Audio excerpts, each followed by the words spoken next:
Hello friends, welcome to my channel Runa lifestyle ব্লগে তোমাদের স্বাগত জানাই। আজকে আমার বড় মাসির বাড়ি অন্নপূর্ণা পুজো, অষ্টমীর পুজো আছে। আমাদের তিনজনকে নিমন্ত্রণ করেছে। আমরা রেডি হয়ে গেছি। দেখো আমার বর বসে আছে রেডি হয়ে, খালি তাড়া দিচ্ছে।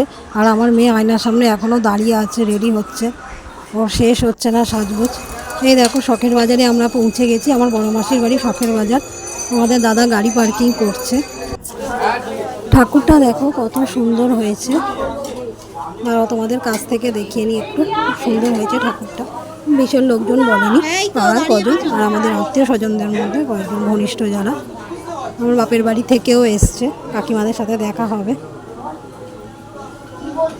সবাই বসে গল্প করছে এক জায়গায়।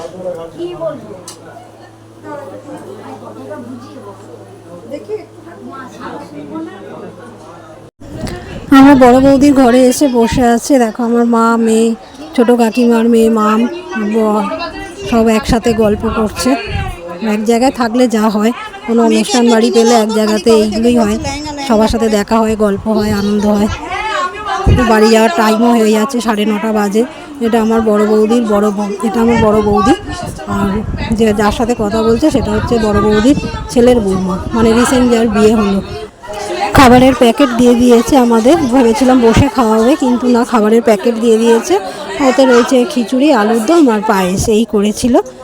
আমরা দেখো রাস্তায় বেরিয়ে এসেছি মাসির বাড়ি থেকে। আমাদের প্রসাদ দেবে বলে দাঁড়াতে বললো একটু, তাই দাঁড়িয়ে আছি। আমার মেয়ে খাবারের প্যাকেট নিয়ে দাঁড়িয়ে আছে। আর আমরা তিনজনে দাঁড়িয়ে গল্প করছি সবাই মিলে। এবার আমরা বাড়ি যাব। শাশুড়ি মাও আছে, শাশুড়ি মাকে গিয়ে খেতে দিতে হবে। আমরা বাড়ি এসে গেছি, আমাদের হাত মুখ ধোয়া হয়ে গেছে আমার। দেখো এবার সব খাওয়া দাওয়া করব। ঠিক আছে বন্ধুরা, ভিডিওটা ভালো লাগলে লাইক করে দিও, সাবস্ক্রাইব করে দিও। আজকের মতন টাটা।